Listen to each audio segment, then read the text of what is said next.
सरस्वती शारदे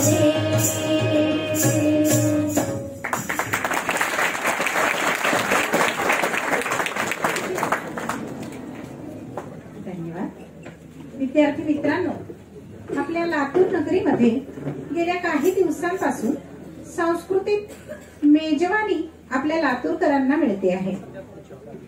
अखिल भारतीय मराठी नाट्य परिषदेच्या 100व्या नाट्य संमेलनाचे आयोजन लातूर नगरीमध्ये होते आहे. याच निमित्ताने कला क्षेत्रातील विशेषतः नाट्य, सिनेमा अशा संगीत अशा क्षेत्रातील वेगवेगळ्या दिग्गज, लोकप्रिय, नामवंत अशा मोठ्या कलाकारांना पाहण्याचा, ऐकण्याचा योग आपल्याला लाभलाय. विशेषतः आपल्या विद्यालयामध्ये या कार्यक्रमाच्या निमित्ताने आलेले जे अनेक थोर कलावंत आहेत त्यांना भेटण्याचं भाग्य आपल्याला लाभलंय.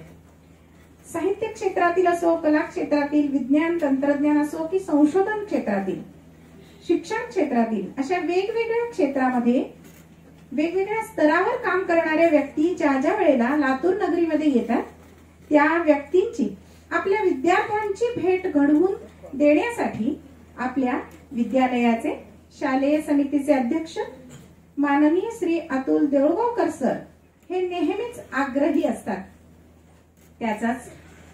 त्यांच्याच प्रयत्नाने आणि आग्रहाने आज आपल्याला लाभलेले सन्माननीय पाहुणे समर नखाते सर यांच्या भेटीचा योग त्यांनीच घडवून आणलाय.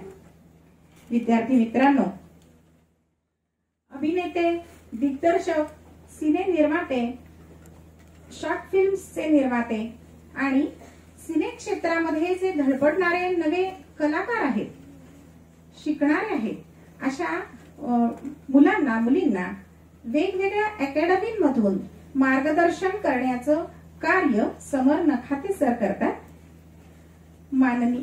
अभिनव मानव विकास संस्थेचे सचिव माननीय श्री कमल किशोरजी अग्रवाल सर,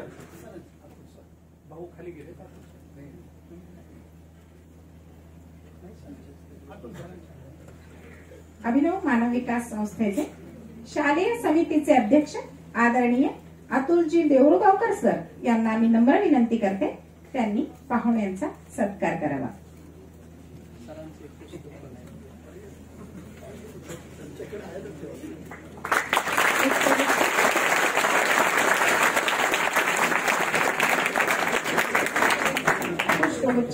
आणि अतुल देऊळगावकर लिखित पुस्तक विद्यालयाचे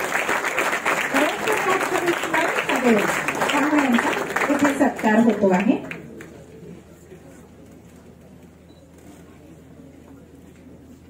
धन्यवाद सर. मी माननीय अतुलजी देऊळगावकर सर यांना नम्र विनंती करते त्यांनी पाहुण्यांचा परिचय विद्यार्थ्यांना करून द्यावा.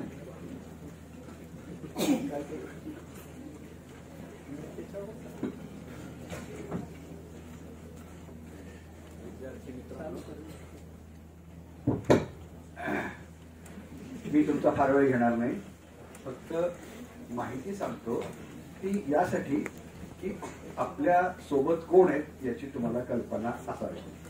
2 आखे 12 हात अशा नावाचं सिनेमा ऐकलंय का? नाव कधी तुम्ही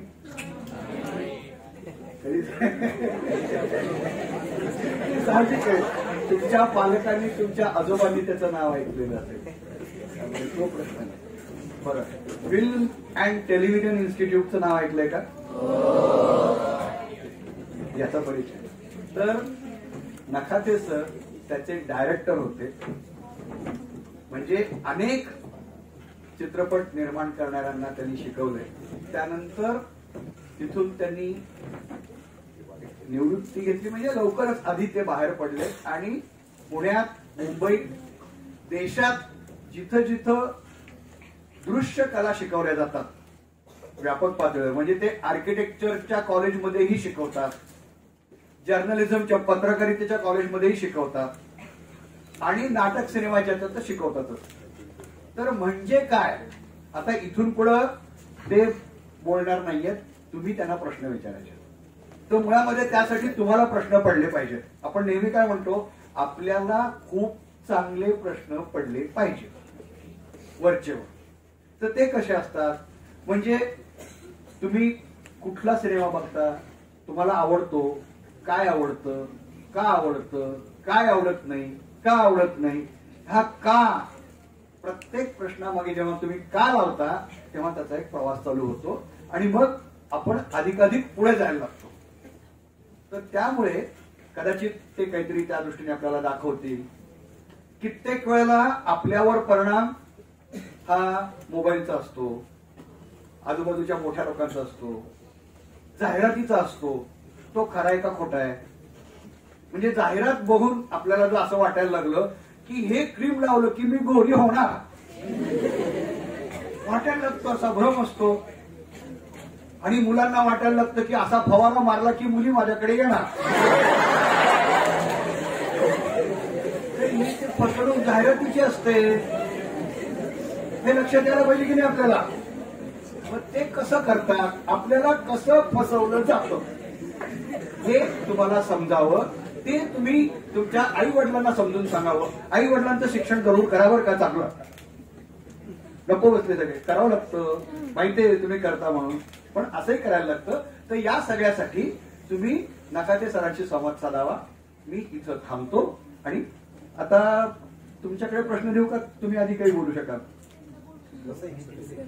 तुम्ही आधी थोडासा बोला, मग प्रश्न विचारायला चालू करू देत. तुम्हाला काही दाखवायचं तर तुम्ही दाखवा.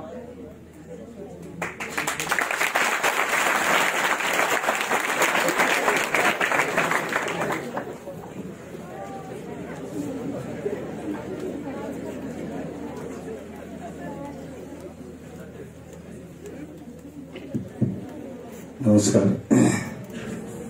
खरं तर त्याला मगाशी तुझ्याशी बोलत होतो तसं इथे उभं राहिलं की भीती काय वाटते ती उभं राहिल्यानंतरच कळते. आणि काय तो गोंधळ होतो आपला, का आपल्या समोर जी माणसं आहेत, जे लोक असले, त्यांच्या नजरा किंवा त्यांचे रोख आपल्याकडे आहेत, ह्यानी आपण काय होत जातं आपलं हे इथे उभं राहिल्यानंतरच कळतं. त्याचं कारण असं आहे की एक माणूस म्हणून, एक व्यक्ती म्हणून आपण असतो, त्याचा ह्या सगळ्याशी संबंधही असतो आणि तितकाच आपल्या आतून आपण असल्याचा संबंध जोडावा लागतो. नाहीतर हा काय म्हणतो, ही काय म्हणते, घरचे असं म्हणतात, त्याच्यापेक्षा मला काय पद्धतीने जोडता येतं, मला काय पद्धतीने व्यक्त होता येतं, मला काय पद्धतीने म्हणता येतं किंवा मला काही काय पद्धतीने म्हणायचं नसतं, हा हक्कही माझाच असतो. नाहीतर बऱ्याच वेळा तू बोलत का नाहीस, नाही बोलायचं मला. इतकी साधी गोष्ट आहे की मला नाही बोलावं असं वाटत. याच्याऐवजी किंवा तो कसा पटापटा बोलतो असं म्हटल्यानंतर सारखं काहीतरी दुसरं होण्याच्या किंवा दुसरं असण्याच्या प्रयत्नात आपण असणंच विसरून जातो. हे सांगण्यामागचं कारण असं की बऱ्याच वेळेला हा बोलतो का, हा चित्र काढतो का, हा कविता करतो का, ही गाते का, हा नाच करतो का, या सगळ्याच्या संदर्भातनं असं लक्षात यायला लागतं की ज्याला आपण शाळा म्हणतो तिथे आपल्याला एका विशिष्ट पद्धतीने काही शिकवलं जातं. त्यात सगळे आपण बरोबर असतो, त्यात काही कमी असतं, काही जास्त असतं, त्याला काही एक पद्धती आहे, रीती आहे. पण ह्याच्या पलीकडे स्वतःला काही म्हणायचं, व्यक्त करायचं म्हटल्यानंतर आपल्याला तितकंच एकटं असणं गरजेचं असतं. या एकटेपणाचीही भीती वाटते. म्हणून एका पातळीवरती एकटं असणं आणि एकलं असणं यात फरक आहे. एकटं म्हणजे काय, तर माहीत सगळ्यांपासून भिन्न आहे, बाजूला काढलेला आहे, त्यामुळे भीती वाटते. एकलपणामध्ये मी माझा असण्याने छान, मस्त, आनंदी असू शकतो. आणि म्हणून जेव्हा आपण म्हणतो ना की ह्याचं गाणं आहे, तर तो एकटा गातो, तो एकटा नाही गात, तो स्व अधिक मोकळा करतो, मुक्त करतो आणि म्हणतो यांचं गाणं चांगलं झालं, कारण त्याच्या आतून तो आवाज येतो, त्याला जे जाणवलंय ते म्हणतो. याला आपल्याकडे सर्वसामान्य पद्धतीवरती कला असं म्हणतात. काहीतरी मला म्हणायचं आहे, मला काहीतरी व्यक्त व्हायचंय, मला काहीतरी माझ्या आत किंवा माझ्या आसपासच्या गोष्टींनी जाणवलेलं ठेवायचं आहे पुढे दुसऱ्यासोबत. आणि म्हणून त्यात दुसरा टप्पा आहे की असा ऐकणारही कोणीतरी व्हायला. प्रत्येक वेळेला निर्माण करणाराच आपण असतो असं नाही. तर ऐकणाराही, इथे इतकी एवढी चित्र लावली आहेत तेव्हा बघणारा कोणीतरी असल्याशिवाय ते अस्तित्वाला येणार नाही. म्हणून निर्माण करणारा माणूस, निर्माण केलेली कलाकृती आणि त्याचा आस्वाद किंवा त्याचा आनंद किंवा त्यातून काहीतरी वाटणारा असा दुसरा कोणीतरी, मग ती व्यक्ती असेल, इतर लोक असतील, असा एक व्यवहार सुरू होतो. त्यातल्या प्रत्येक वेळेला, म्हणजे आता आपण म्हणलं की ह्या चित्रकाराची ही चित्र आहेत, तो चित्रकार प्रत्यक्ष माझ्यासमोर नाही. समजा असं धरू की त्यांनी, आता खाली आपण इतर पद्धतीची चित्र होती काहीशे वर्षापूर्वीच्या शैलीत बनलेली आहेत, त्यावेळेला त्यांनी निसर्ग कसा बघितला असेल, त्याला काय वाटलं असेल, कशामुळे त्याला ते झाड असं काढावंसं वाटलं, कशामुळे त्याला ते रंग असे भरावेसे वाटले, माहिती नाही. आणि म्हणून त्याचा एकाच एक अर्थ निघत नाही. आता मी समजा यांचं गाणं ऐकलं तर त्या गाण्याच्या सुराची असलेलं माझं नातं माझ्या बरोबर राहतं, कुठेतरी ते आणखीन वाढतं, काही वेगळं तयार होतं. त्यामुळे एक मुद्दा आला की माणसाने कला का निर्माण केली असेल, असा एक मुद्दा आला. मानवी मेंदूचे 2 भाग आहेत. त्यातल्या एकात काही जाणून घेण्याकरता, आता यांनी म्हटलं तसं प्रश्न विचारून त्याच्यात आणखीन चिकित्सात्मक विचार करून त्याच्या आत जाऊन शोधण्याचा प्रयत्न आहे. त्याला कार्यकारण भाव असं म्हणतात. हे असं कसं झालं असेल, मग ढग आल्यामुळे पाऊस पडला असेल, असं झालं असेल का, ते उगवतं कसं, हे असं कसं होतं, वगैरे वगैरे. दुसऱ्या भागामध्ये त्याचा संदर्भ हा ह्या सगळ्याशी माझं नातं लागत आहे आणि त्याच्यातून ते दिसतं आहे, त्याच्या पल्याळचं काही मला जाणवतं का. आणि म्हणून मानवी मेंदूतच ह्या रचना आहेत ज्याच्यात विज्ञान आणि कला या दोन्ही एकत्रच असतात, त्या सुट्या नसतात. विज्ञान एका स्वरूपात त्या गोष्टीचा अर्थ लावतं आणि कला त्याला अधिक मोकळेपणाने त्याच्या संदर्भाने आपल्याला अधिक समृद्ध करण्याचा प्रयत्न करतो. आपण एखादी चांगली कविता वाचली तर तो शब्द आहे, पण तो शब्द त्या माणसाने इतका सुंदर करून ठेवला की तो आज सुद्धा मला आनंद देतो. 200 वर्षापूर्वी 300 वर्षापूर्वी ज्ञानेश्वरांनी, तुकाराम, की कोणी काही केलं. म्हणजे हे सर्व मानवी मेंदूतून होतं. आता हे दोन्ही एकत्र काम करत असतात. बऱ्याच वेळा आपल्याला सांगितलं जातं की याला गणित जमत नाही, याला हे येत नाही, त्याला ते येत नाही, असं काही नसतं. त्याच्या कमी जास्त पद्धती येऊ शकतात. आत्ताच मी एकाने विचारत होतो की तुम्ही इंग्रजीत का MA PhD केली. ते म्हणले की मला काहीच जमत नव्हतं. त्यावेळेला काहीतरी झालं आणि नाटकाचे डायलॉग पाठ करत असताना घरचे काय म्हणतील म्हणून मी रस्त्याने चालता चालता बोलायला लागलो. तेव्हा गावातल्याने ठरवलं की हा वेडा आहे, एकटा स्वतःशी बोलतो. पण मला तेवढाच वेळ होता कारण मी नोकरी शिकत होतो, काय जे करत होतो ते. आणि असं करता करता भाषेशी खेळायची सवय लागली. हे वाक्य असं म्हणून बघ, हे वाक्य तसं म्हणून बघ, हे त्यांनी म्हटलं असेल दुसऱ्याचा संवाद तो ऐकून मी त्याला आता, आणि मी रस्त्यात जाता जाता ते संवाद म्हणू लागलो. आणि माझ्या डोक्यातली भाषेबद्दलची किंवा काही करण्याबद्दलची भीती बाजूला गेली, कारण आता माझं मलाच करायचंय आणि मला एकदम म्हणलं जातं की मी काहीच करू. आणि तिथून भाषा ही कल्पना, तशी प्रत्येक गोष्टीची एक भाषा असते आणि भाषा ही त्याची रचना करणे. आता यांनी सांगितलं, यांनी वाजवलं तर आपण म्हणतो हे सूर आहे, या रचनेमध्ये ते बसतं. मग एखादा चांगला कलाकार म्हणतो की ही रचना आहे पण त्यात मी आणखीन काहीतरी करून बघतो. तो गाताना करून बघतो, वाजवताना करून बघतो. म्हणजे दोन्ही व्हायला लागतं. करता करता आपण अधिक छान करायला लागतो किंवा मुक्त होतो, मोकळे होतो. आणि करता करता त्यातून असं काहीतरी निर्माण होतं की त्यामुळे शेकडो लोकांना, अनेक लोकांना त्याचा आनंद मिळतो. आणि म्हणून हे कप्पे करू नका. हेच केलं तर हेच मिळतं, हेच केलं तर हेच मिळतं. याच्या खूप पलीकडे खूप आनंद घेता येतो, मज्जा करता येते. खरं तर आनंद हा आणखी निराश होतो. माझं तर म्हणणं आहे मज्जा करता येते. आपण काही वेळ खूप त्यातनं छान होत जातो. हा जो व्यवहार करतो तो करणारा ऐकणारा असा. आणि म्हणून जेव्हा आपण चित्र बघतो तसं माणसाने चित्र का निर्माण केलं असेल असा एक शास्त्रज्ञांना प्रश्न पडला. त्यातला एक मेंदूचे शास्त्रज्ञ होते. ते म्हणजे मी मेंदूचं शास्त्रज्ञ पण मला कला का केली हे सांगता येत नाही. आज जेव्हा आपण एका टप्प्यावर आहोत, ज्या वेळेला कम्प्युटर किंवा यंत्र काही करत आहे, त्यावेळी नक्की मानवी मेंदूचा व्यवहार काय, प्रयोजन काय. आता मानवी मेंदू दोन गोष्टी आहेत.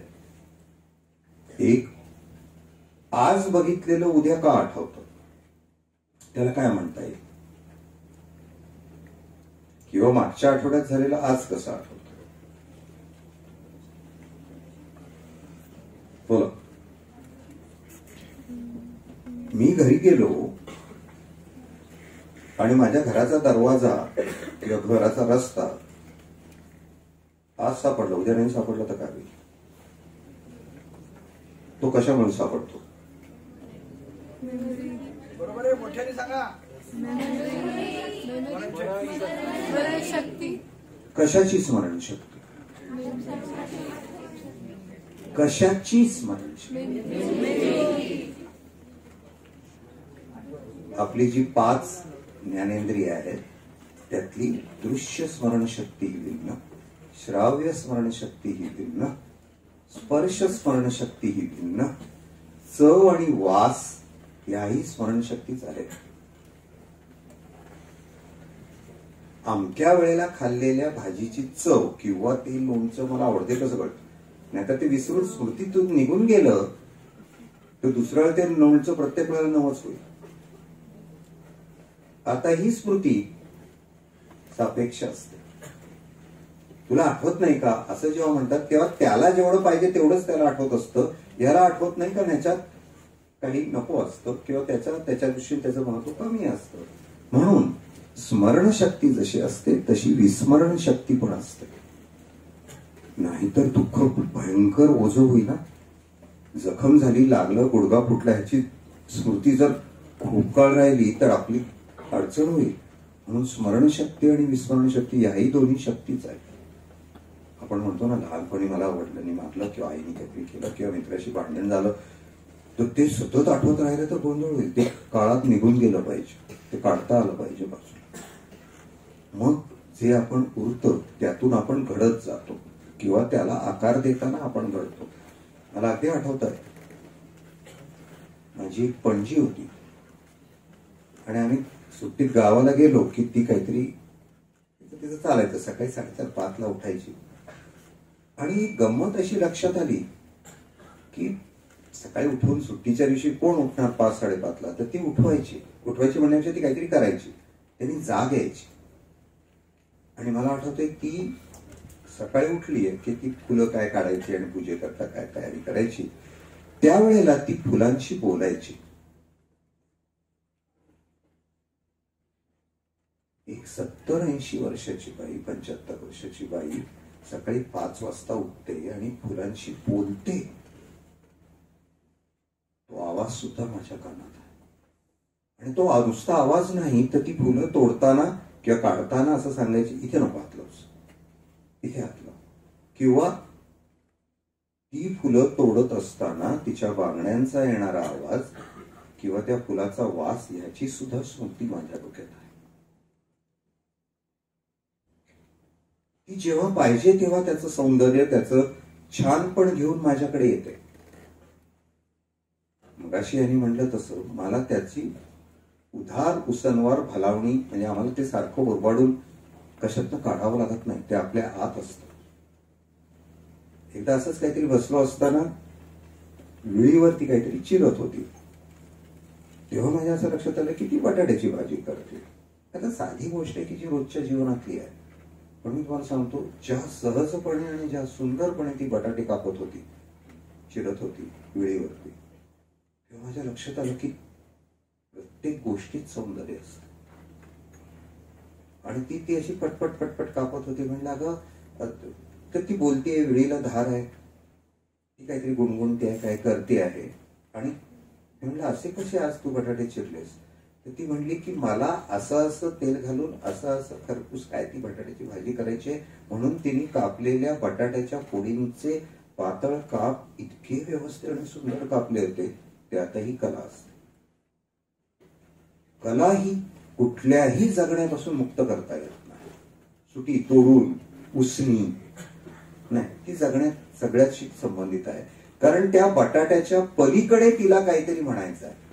म्हणजे काय, तर तिला माहितीये की आज संध्याकाळी असं असं होणार आहे, त्याच्याबरोबर हे येणार आहे. पण त्याच्यात हे करण्याकरता तिच्याकडे त्यावेळेच्या परिस्थितीनुसार काही जेवायला नाहीये, म्हणून तिने बटाट्याचे काप अशा पद्धतीने केलेत की त्याची अशी सरसरीत भाजी केली तर तीही उपयोगी पडेल. पण तिचे बटाटे चिरण्याची पद्धत यात उत्तम कला असू शकते. तुम्हाला माहित नसेल तर आपल्याकडे 14 काय विद्या 64 कला, 16 विद्या 64 कला वगैरे म्हणतात.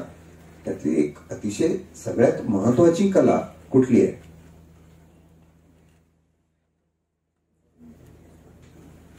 चौर्य. चोरी करण्याच्या कलेची पुस्तकं आहेत. उत्तम उत्तम. म्हणजे एका नाटकामध्ये तो चोर आहे आणि तो रात्रीच्या वेळेला भिंतीला भोग पाडायला जातो आणि ते भिंत फोडणार आणि त्याच्या आत जाऊन ते काय आतनं पळवून आणणार. त्यावेळेला तो त्याच्याबरोबर असलेल्या साथीदाराला, असिस्टंटला तो असं सांगतोय की असं नाही पडायचं, असं पडायचं. लोकांना वाटलं पाहिजे की काय सुंदर चोरी केली.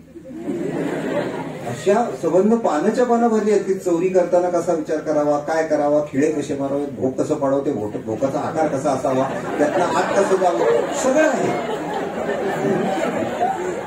तेव्हा सर्व गोष्टीत कला असते, हे लक्षात ठेवा. आणि त्याचं म्हणणं आहे की उद्या लोक अरे काय चोरी केली, तो असणार म्हणजे जसं आपण म्हणतो ह्या गवयाचं गाणं त्याचा आवाज येतो, हा तसं चोराचं सुद्धा एक कला असते.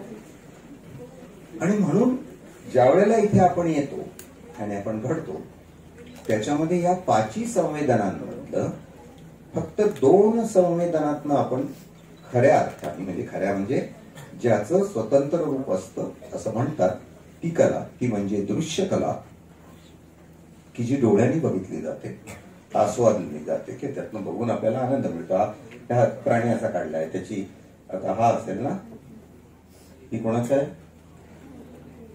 शाह, तो ज्याने पुढे जपानमध्ये गेला तो कोण? श्याम नाही, हा हे गोंडशेरी, पण तिकडचा तो श्याम काय नाव असेल त्याचं आहे आपण. त्यांनीही जे आता याला जी पानं फुलं त्याच्या शिंगाला काढलेलं आहे किंवा त्यातनं त्याने काही आकार, रंग, रेषा, रूप करून टाकलेले आहेत. या सगळ्याबद्दल असा विचार करताना असं लक्षात येतं की हे काय येत असेल डोक्यात, पण त्यातून त्याला काहीतरी छान वाटत असणार, ते काढतो. म्हणजे दृश्य कला आणि श्राव्य कला जी आता आपण घेतली. त्याच्यामध्ये 2 गोष्टी आहेत. डोळे, म्हणून असं म्हणतात की माणूस 4 पायावर होता, काय प्राणी होता, तो उभा राहिल्यानंतर त्याची दृष्टी अशी झाली, डोळ्याने बघायला लागला आणि प्रतिमा उमटल्या. आत्ता इथे आहे ते काय आहे? या स्टँडवर ठेवलं ते काय आहे? म्हणजे काय? आणि ते तरी कशा करता ठेवलाय? व्हिडिओ म्हणजे काय?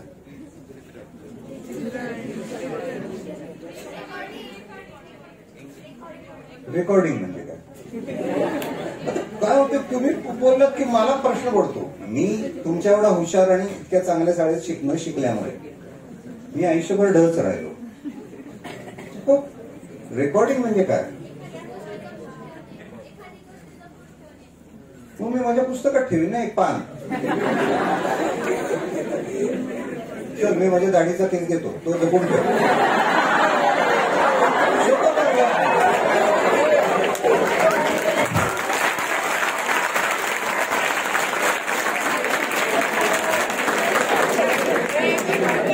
दोन गोष्टी आहेत.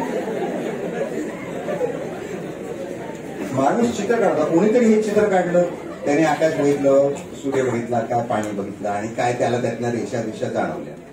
त्याची सुरुवात असं म्हणतात इसवी सन पूर्व 28,000 30,000च्या काळात झाली असेल. असा एक समज आहे की माणसाने कला म्हणून जे काही अगदी गंमत म्हणून एक धागा घेतला, त्याला गाठी मारल्या, मग त्याला 5 गाठी मारल्यानंतर त्याला वाटलं की हे छान आहे म्हणून त्याने गळ्यात का हातात बांधलं. ते का केलं ते काही माहिती नाही. असं जरी धरलं तर त्यांनी जे बघितलं म्हणून डोळे हा महत्वाचा अवयव आणि त्यातला एक सगळ्यात महत्वाचा मुद्दा म्हणजे आपण डोळ्यांनी बघत नाही हा पहिला मुद्दा. त्यांनी सांगितलं की मुलांना घाबरवून सोडा, आपण घाबरूया सगळं. आपण डोळ्यांनी बघत नाही. डोळ्याच्या इथे आत काय असतं माहितीये का? डोळ्याचं त्याला काय म्हणतात? रेटिना. इथे जेव्हा इथे भिंग आहे, आता ह्या मुलीच्या पुढे 2 भिंग आहेत. आतलं एक डोळ्यातलं भिंग, त्याच्या पुढे काचेचं भिंग.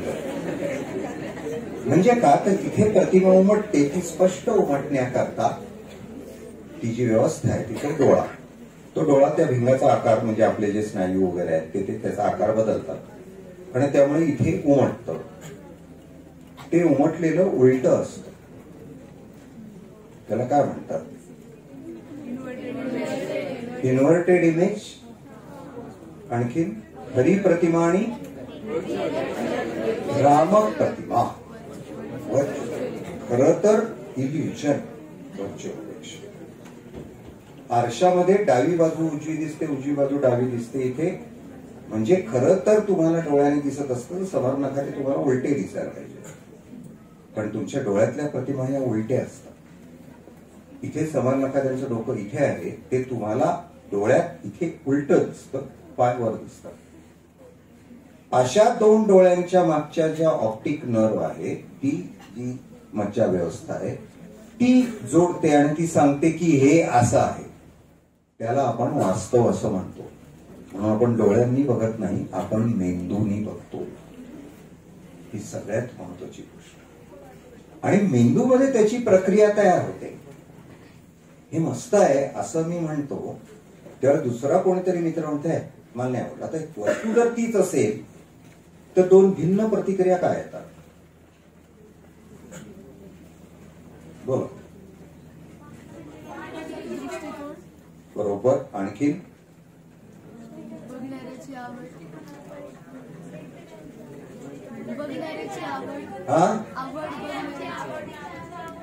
म्हणजे काय? तर त्याला एक सापेक्षता आहे. माझ्या बरोबर असलेली परदेशात काम करणारी काळी मैत्रीण होती, ती आफ्रिकन समाजातली होती.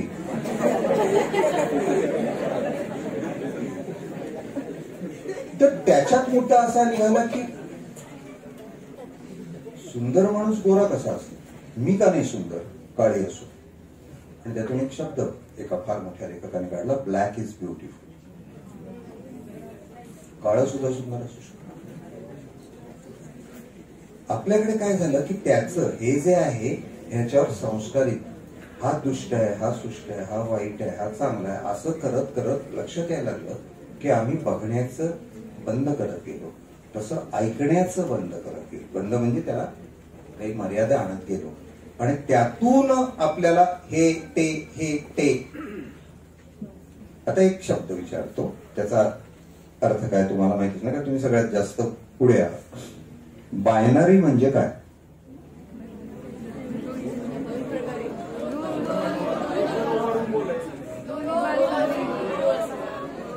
बायनरी हा शब्द ऐकलाय? त्याचा याच्याशी काही संबंध आहे? त्याचा याच्याशी काही संबंध आहे? त्याचा मगाशी ती म्हणली त्याच्याशी काही संबंध आहे? रेकॉर्डिंग? हो. त्याला आपण डिजिटल असा शब्द वापरतो. 0 आणि 1 ह्या 2 घटकामध्येच यंत्राला ओळखता येतं अशी एक व्यवस्था आली, त्याला डिजिटल म्हणतात. आता हा शब्द तर तुम्हाला सगळ्यांना माहिती आहे. डिजिटलचा अर्थ 0 आणि 1. 0 आणि 1 असे 2च संदर्भांनी कॉम्प्युटर पासून सगळ्या यंत्रांना आणि या यंत्रांना ओळखता येतं. मग ते तुमचं QR कोड असेल, नाही तर तुमचा अंक असेल, तुमचं स्कॅनिंग असेल, हे फक्त 2च संदर्भ आहे. मग त्याच्या अनेक पद्धती रीती तयार होतील. मेंदू तसं नाही. मेंदूत तसं नाही. म्हणजे फक्त दोनच तत्वांमध्ये बघता येत नाही, तर त्याच्यामध्ये अनेक शक्यता शोधण्याची क्षमता मेंदूमध्ये आहे. आता तुम्ही ज्याला म्हणतात त्याला ज्या वेळेला चित्र उमटवण्याची, चित्र काढायला जर जमत असेल तर फोटो का काढायचा हा पुढचा प्रश्न. झाड मला दिसत आहे, मग झाडाचं चित्र कशाला काढायचं, फोटो काढ. तर काय होईल बोला.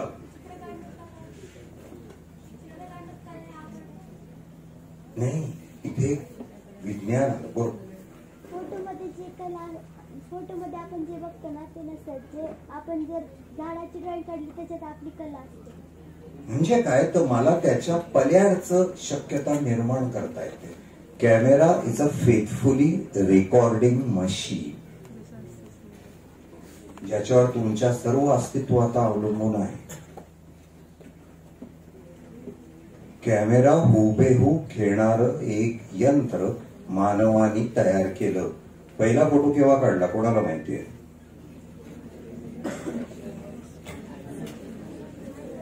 बघितलात का? पहिला जगातला काढलेला फोटो मिळतो नेटवरती, शोधा, तो मिळेल. पाहिजे तर आता लगेच दाखवू शकतो.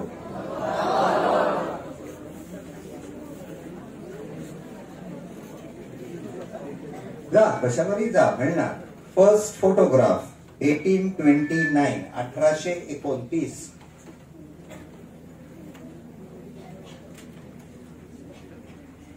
हा जगातला पहिला फोटोग्राफ.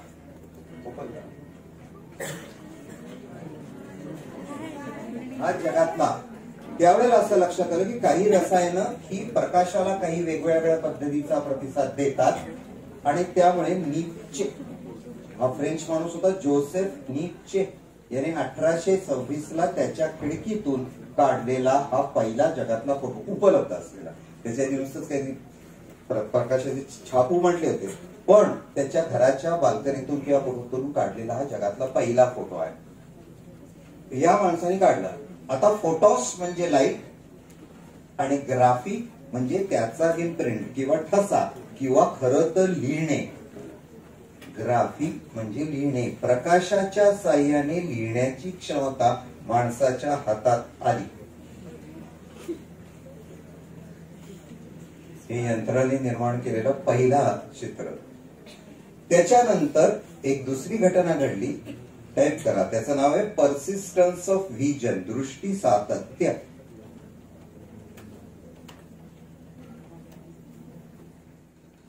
ज्या वेळेला एखादं चित्र उमटतं आपल्या पटलावरती, ते 1.1 सेकंद टिकतं. त्याच्या आधी जर दुसरं चित्र उमटलं म्हणजे त्यापेक्षा कमी वेळात, तर पहिलं चित्र आणि दुसऱ्या चित्रामधल्या अंतरातून आपल्याला चलतपणाचा भास तयार होतो. त्याचा शोध लागला फोटोग्राफी, पर्सिस्टन्स ऑफ व्हिजन आणि तिसरं five phenomena, PHI, five phenomena. म्हणजे ज्या वेळेला दिसत नसतं तेव्हा सुद्धा दिसतं असं वाटतं, त्याला फाय फिनॉमिना असं म्हणतात. आणि त्यातून तुमचं सगळं एलईडीचं तत्व तयार झालं. पुढे आता लाईट एमिटिंग डायोड. आता गंमत अशी की एक दिसतंय, एक दिसत नाही, एक दिसतंय, एक दिसत नाही, एक दिसतंय, पण ते हलतंय असं वाटतं. खरं तर जेव्हा तुम्ही इलेक्ट्रॉनिक डिस्प्ले बोर्ड ओढता तेव्हा त्याला एक लागतं, दुसरं बंद होतं, किंवा एका वेळेला 3 लागतं. ते आलटून पालटून लागतात आणि त्याच्यामुळे ह्याच्यात आणि तुमच्या घडत्या बाकी सगळ्या यंत्रात उमटत राहतं. या 3 तत्वातून एका महत्वाच्या कलेचा जन्म झाला आणि त्यावेळेला त्याचा शोध लावावा, त्याचा काहीतरी कला करावी असं कोणालाही माहिती नव्हतं. ते आपसूक होत गेलं. त्यातनं काही यंत्र तयार झाली, त्याचं नाव सिनेमा. सिनेमाचा उदय ह्या 3 तत्वातून झाला. कॅमेराने मुद्रित करता येतं. त्याच्याबरोबर एडवर्ड मायब्रिज असा शब्द काढा.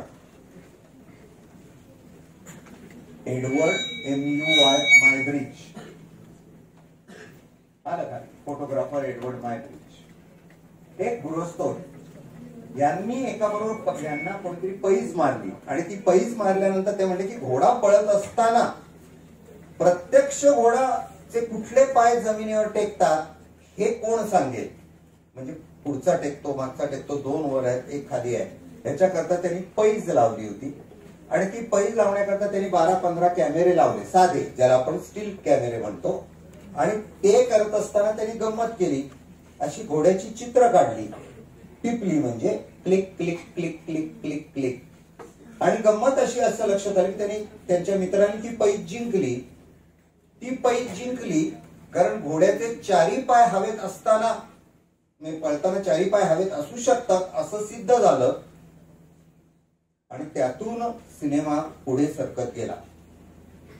म्हणजे प्रतिमांच्या साह्याने प्रत्यक्ष हालचालयुक्त गोष्ट एडवर्ड मायब्रिज यांनी ह्याचा व्यवहार केला. तोपर्यंत आणखीन कोणाला काही माहित नव्हतं. घोड्याची चित्र काढली आणि ती जर एक अष्टमांश सेकंदाच्या आधी त्यांनी फोटोग्राफ काढले या गृहस्थांनी आणि त्यातून घोडा पळायला लागला. मगाशी म्हटल्याप्रमाणे 5 फिनॉमिनामध्ये कसं होतं माहिती का, हा कॅमेरा असा, यांनी जेव्हा चित्र मुद्रित व्हायला लागली तेव्हा आपण चलचित्र म्हणजे मूव्ही किंवा सिनेमा ह्या दिशेने जायला लागलो. पण पडद्यावर जेव्हा तुम्हाला चित्र दिसतं तेव्हा एक क्षणभर चित्र दिसतं, म्हणजे 1/24 खरं तर 1/48 सेकंद चित्र दिसतं आणि मग तो पडदा बंद होतो. तुम्ही फिल्म मध्ये बघत असाल, फिल्मची फ्रेम दिसते तुम्हाला चौकट आणि एक काळी रेख दिसते. तुम्ही जेव्हा प्रत्यक्ष सिनेमा बघता तेव्हा तुम्हाला काळी रेख दिसत नाही. त्याचं कारण 5 फिनॉमिना आहे. आणि म्हणजे तुम्ही ज्या वेळेला 2 तासाचा सिनेमा बघता तेव्हा 1 तास अंधार बघत असता, तो तुम्हाला दिसतच नसतो, कारण मेंदू ती प्रक्रिया करत नाही. आणि यातून सिनेमाचा उदय झाला.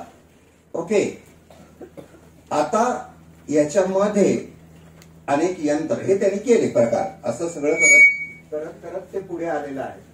त्यामुळे कला आणि विज्ञान एकत्र येऊन 28 डिसेंबर 1895 पहिल्यांदा सिनेमा पडद्यावर दाखवला गेला. पॅरिस मधल्या एका हॉलमध्ये अंधार केला गेला, पडदा असा आला, त्या पडद्यावरती ती चित्र. कारण चित्र उमटवताना म्हणजे ज्याला आपण फोटोग्राफी म्हणतो तेव्हा प्रकाशात येतो आणि चित्र उमटतो. तेव्हा त्या 2 लोकांच्या लक्षात आलं की इथे जे चित्र असेल आणि मागे लाईट टाकला तर पडद्यावर पडलं पाहिजे. म्हणजे प्रकाशाने चित्र उमटवलं आणि चित्राच्या मागे प्रकाश टाकला. ह्याची सुरुवात खरं तर आधी झालेली आहे गुहांमध्ये. म्हणजे काय तर काय तो जळता टेंबा असेल, मशाल असेल ती घ्यायची आणि त्याच्या पुढे चित्र काढून नाचवायची, ज्याला शॅडो पपेट वगैरे असं आपण म्हणतो, की सावल्यांच्या साह्याने चित्र दाखवणं. या अनुषंगाने अनेक लोकांच्या प्रयत्नातनं सिनेमाचा उदय झाला. आणि 7, 8, 9 जुलै 1896 यांच्या सिनेमाचे काही तुकडे मुंबईमध्ये पहिल्यांदा दाखवले गेले. 7, 8, 9 जुलै 1896 म्हणजे जगातली सगळ्यात यंत्रावर आधारित, दृश्य घटनावर आधारित आणि दृश्य घटना यंत्राच्या साह्याने मुद्रित करून ते दाखवताना. आणि मग तिथून तुमचा सगळ्यांचा गोंधळ सुरू झाला. कारण मग हे असं दाखवले, अशी अनेक गॅजेट्स तयार झाले. बघा,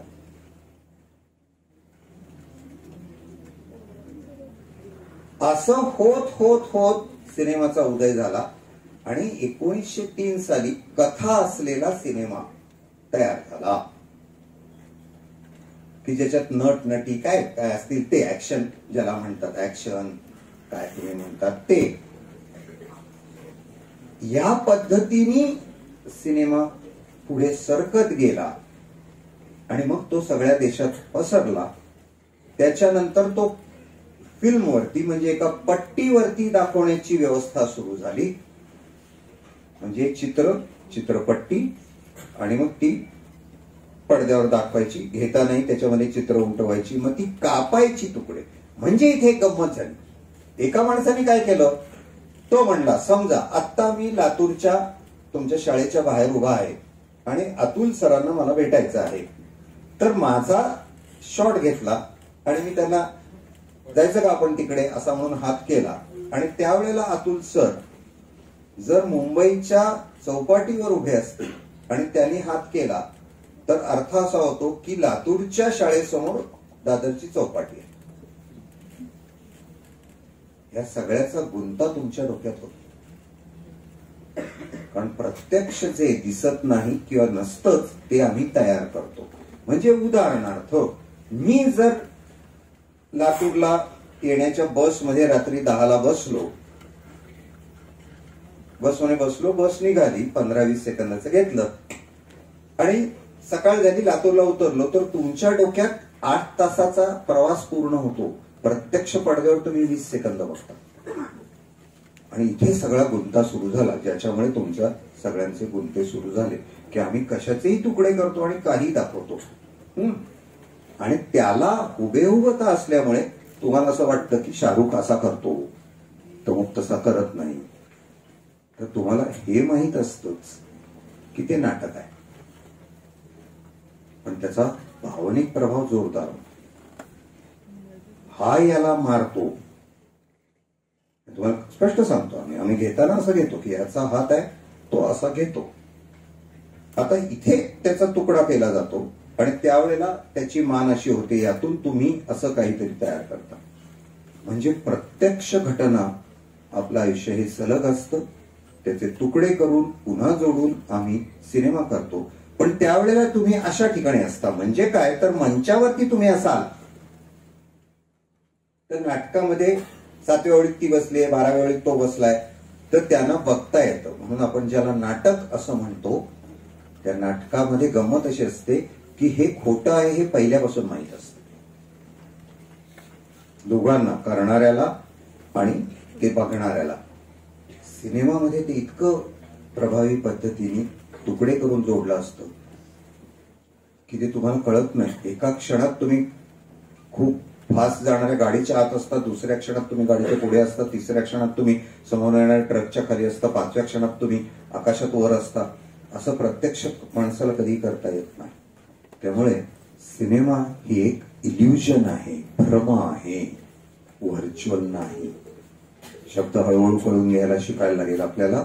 व्हर्च्युअलचा अर्थ वेगळा होतो आणि इल्युजनचा अर्थ वेगळा होतो. या इल्युजनचा परिणाम तुमच्याकडे होतो.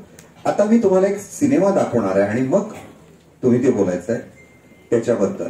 नीट बघायचंय. छोटासा सिनेमा आहे, शाळेसंबंधातला आहे.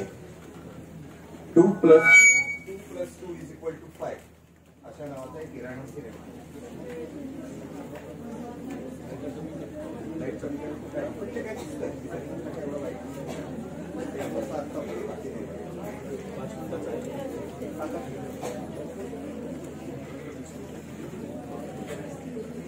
तो सिनेमा बघून झाल्यानंतर तुम्ही त्यांच्या प्रतिक्रिया मला सांगायच्या.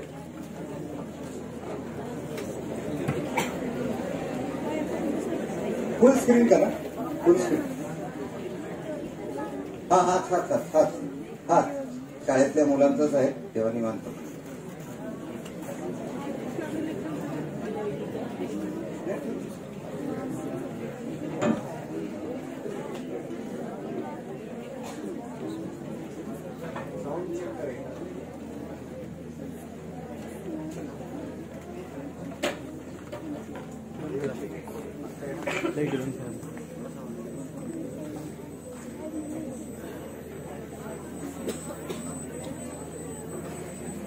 वर्गाचा आवाज आहे.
शांतपणे बघा.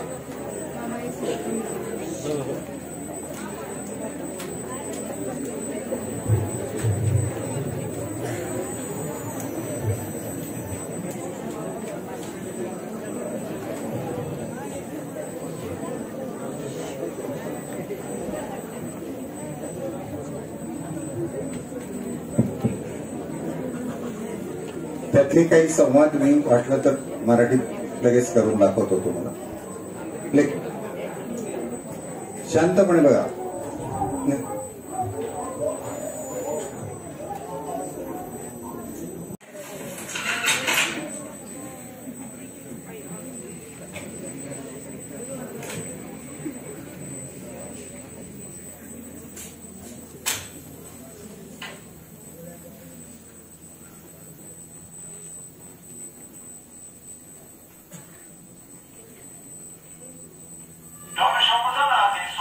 Good morning students.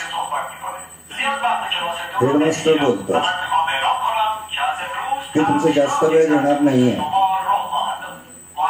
आज आपण सगळे तुमचे शिक्षक सांगतील ते बघून लक्षात ठेवा. नीट लक्ष द्या आणि ते सांगतात ते फॉलो करा. तुम्ही शाळेला आणि स्वतःला मोठं करा असं प्रिन्सिपलचा आवाज त्या यंत्रातून येतो.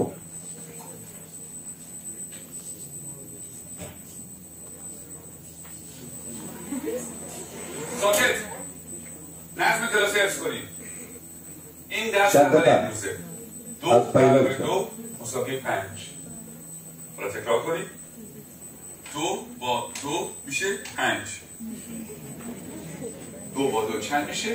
किती मोठे नाही. بلندتر چند میشه؟ تکرار کنید. 2 با 2 چند میشه؟ 5 میشه. آقا اجازه نگی 2 با 2 4 होतात. 2 आणि 2. من دارم بهتون میگم 2 با 2 5 میشه. किती सांगितले तुला? 5. प्रश्न विचारायला शिकवलाय. فکر نکن. एक मिनिट बोलू नकोस. فکر کنید. तुला मी डोकं वापरायला सांगितलंय. 5 میشه. حالا بشین. सांगतो ते ऐक आणि खाली बस. دفتراتون رو باز کنید و بنویسید. वया काढा आणि लिहून घ्या. 2 به علاوه 2. آقا اجازه सर पण 2 आणि 2 4 होतात. 5 कसे होतील? اصلا کی بوده چیز اصلا داد؟ तुला कोणी परवानगी दिली बोलायला? हा? प्रश्न विचारतोस मला तू? 2 با 2 5 میشه. किती सांगितलंय? पण सर تکرار کن. काय 2 برابر 2 رو به 4 هم تو میدونی که 4 میشه تقصیر نگاه کن. هم میدونی که 4 میشه چیزی نمیگی سکوت. چوب نخود تو برگرد. चुप. हॅलो नकोस. उभा राहा. چکش بابا तुला कोणी सांगितलं होतं बोलायला मध्ये? आता बघ सर किती त्रास देते. شرمی هم پدرش رو در میاره आता मारतील बघ तुला ते. हे सिनियर मुलं आहेत वरच्या वर्गातली. ही सगळी मोठी वर्गातली मुलं आहेत. بگو بنویسم. 2 بوده چند میشه؟ किती होतात? آقا اجازه 4 میشه آقا 4 होतात. شنیدی؟ तुम्ही कधी ऐकलंय असं? این دانش آموزان आतापर्यंत हे सगळे शिकलेले आहेत. हे टॉप स्टुडंट्स आहेत आपल्याकडचे. الگوی این مدرسه त्यांना विचारून बघ. یه ذره از तू काय स्वतःला शहाणा समजतो? त्यांच्यापेक्षा जास्त. 2 بوده چند میشه؟ آقا اجازه 5 میشه آقا آفرین. اینجا بزن.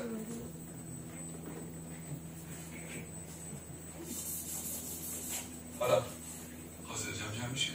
बेरीज नीट लिहून दाखव. جواب صحیح بنویس. करेक्टली लिहून दाखव. योग्य. परफेक्ट.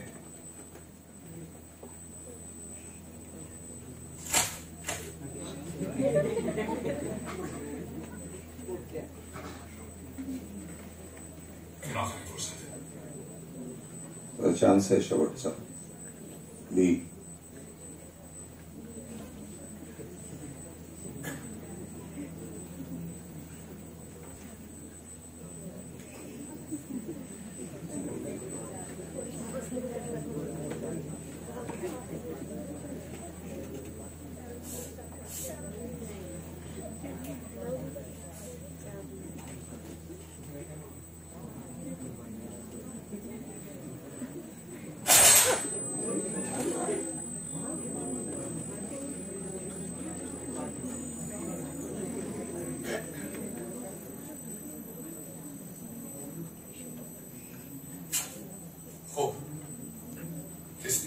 Grazie, sono fiducia. आजचा धडा कळला? कळला का नाही कळला? Nego con! माझ्याकडे बघून बोला. येऊन जा.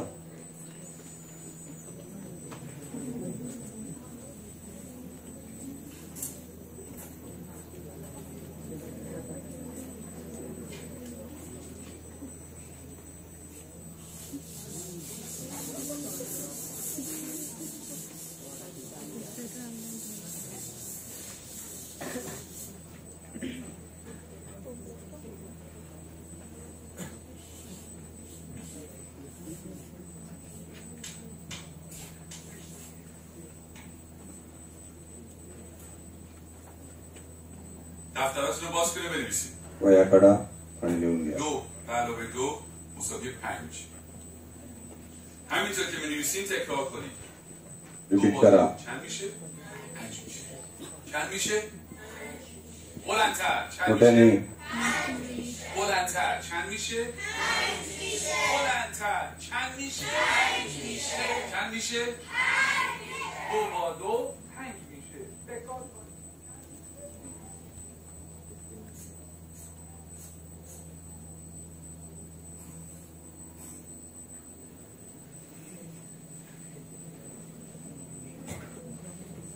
लावा देऊ.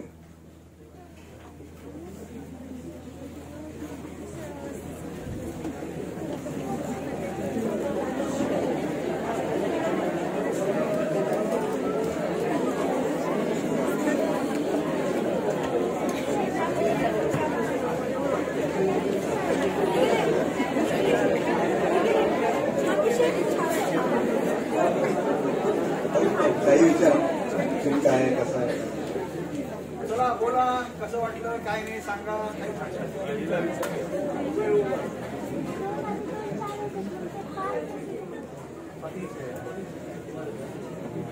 पुढे तुझं काय म्हणणं आहे? मोठ्याने. 2 आणि 2 4 होतात. 5 असं सांगतो कोण ह्याच्यात सिनेमात?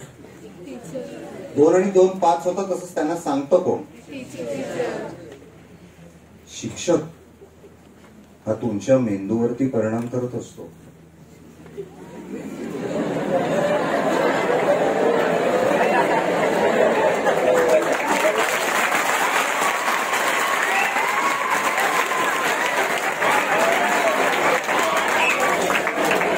त्यात तो कुठल्या पद्धतीने तो सांगतो, कुठल्या पद्धतीची दमन व्यवस्था तुमच्यावरती ताबा किंवा तुमच्यावरती शक्ती प्रयोग करतो. नुसतंच नाही, तो हिंसेचा प्रयोग करतो.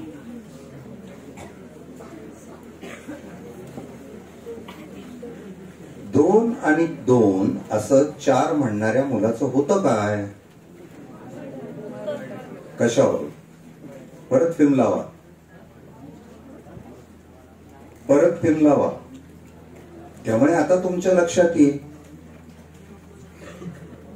ती जी 3 मुलं बाहेर येत आहेत, वर्गात येत आहेत, आणि त्यांच्या हातात काय आहे? काय आहे? म्हणजे काय? ते असे कुठल्या तरी व्यवस्थेचे, संस्थेचे, कुठल्या तरी अशा विचारसरणीचे आहेत की ज्यांना तयार केलं गेलेलं आहे तसं. आणि ते काय करतात? पुढे चाल.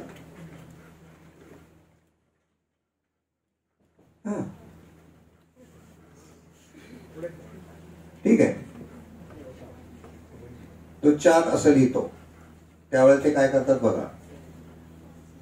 कॅमेरा हलतो, त्यांच्या हातात काय आहे? स्टॉप, पॉज कर. काय आहे? काय आहे? बंदूक आहे का नाहीये?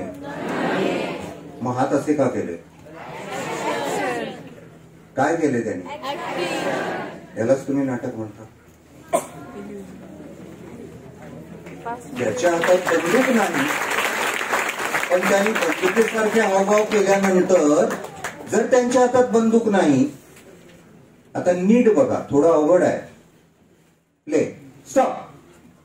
ज्वाळा कशा आल्या? हातात बंदूक नाही तर. हा ऐकू नाही मला म्हणून. म्हणजे ते वास्तव आहे का नाही आहे? मग तो मेला कसा? तो मेला का नाही मेला? कशावर? मग रक्ताच्या शिळकंड्या कशा उरल्या?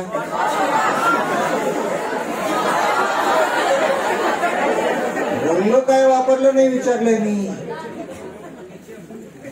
रंग काय वापरले असं विचारलेलं नाहीये मी. तुम्ही सिनेमात जेव्हा कोणीतरी कोणाला मारताना बघतं त्याचा तुमच्यावर परिणाम का होतो मग, जर तुम्हाला माहिती येतं? त्याच्याबद्दल प्रश्न आहे. प्रश्न असा आहे की तो कोणीतरी कोणाला तरी मारतो. तुम्ही असे शेकडो सिनेमे बघता, मोबाईलवर बघता, अमक्यावर बघता, तमक्यावर बघता, त्यात तो मेलेला नाहीये हे माहितीये ना, तर तो खरंच मेलाय. मग तुमच्या मनावरती परिणाम का होतो त्याच्याबद्दल विचारतोय मी. ते जे मगाशी सर म्हणाले तसं तुम्हाला जर माहिती आहे की माझा रंग असा आहे, त्याच्यावरती मी जर ते क्रीम लावलं तर माझ्या कातडीचा रंग बदलणार नाहीच आहे, मग तुम्ही क्रीम का लावता? हा प्रश्न आहे. ते क्रीम लावून रंग बदलला असता तर मी माझ्या त्या आफ्रिकन मैत्रिणीला ब्रशने रोज 5 वेळा लावला असता.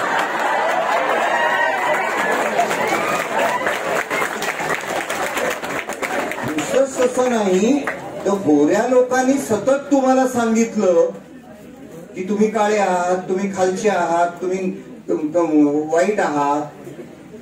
ते तुम्हाला पटलं ना. तसंच 2 आणि 2 5 तुम्हाला पटतं.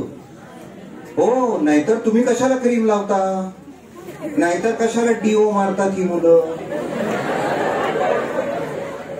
कारण डीओ मारलं किंवा ब्रश केला, क्लोजअप,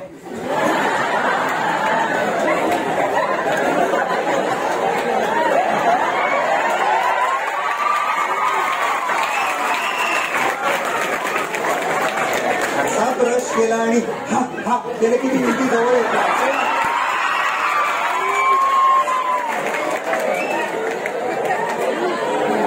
कसं शक्य आहे? त्यालाच 2 आणि 2 5 असं म्हणतोय मी.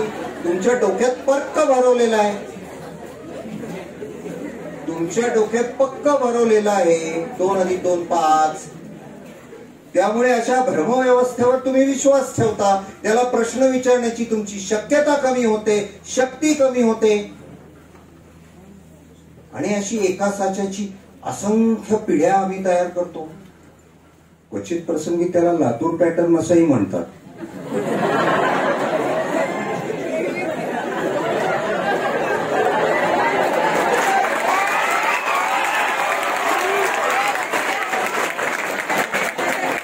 जाहिरातीत सांगतात की इंजिनियर आणि डॉक्टर करण्याची फॅक्टरी.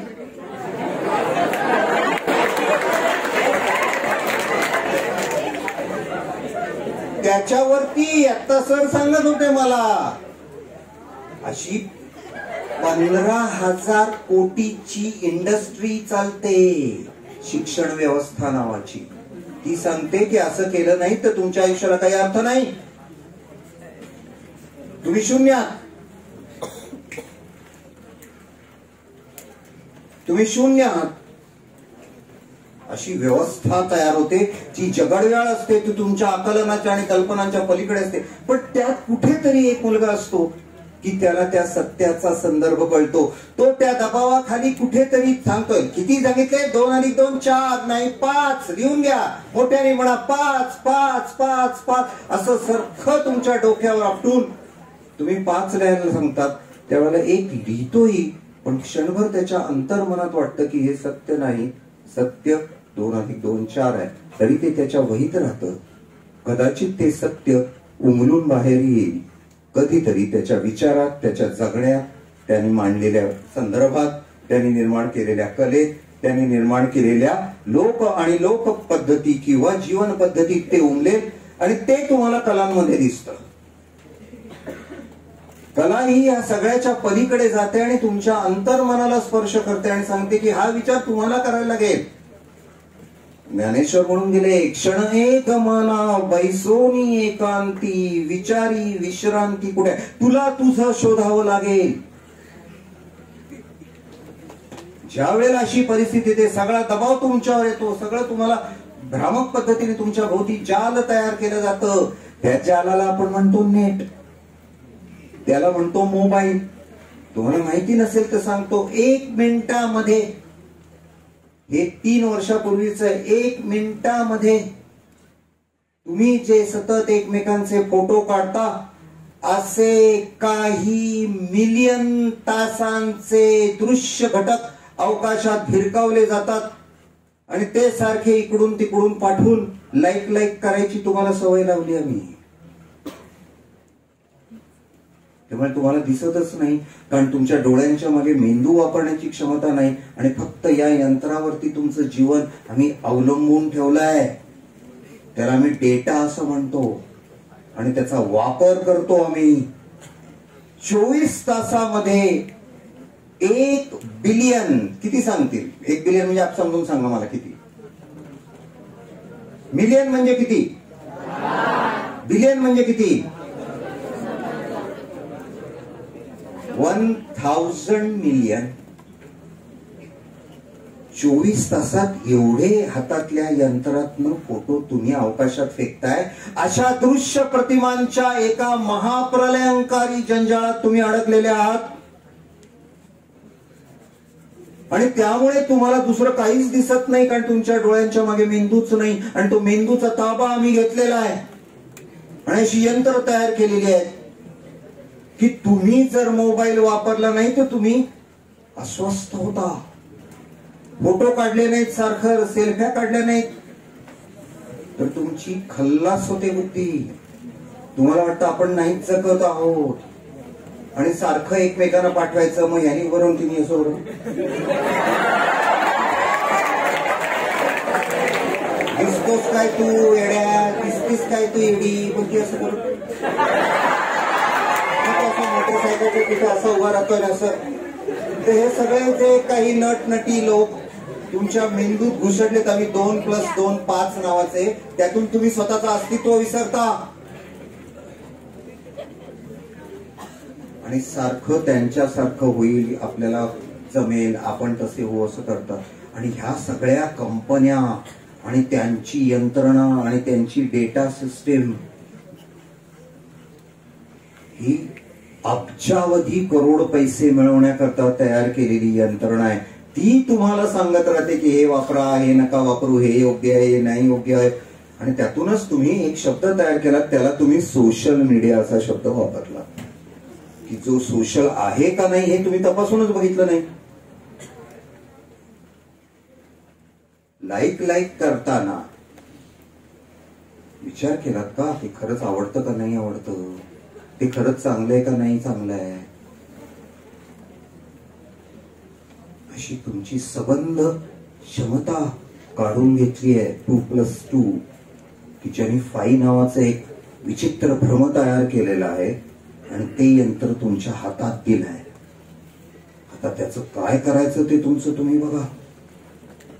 त्यातून तुमच्या मेंदूचं, तुमच्या भावनांचं, तुमच्या विचारांचं, तुमच्या संवेदनांचं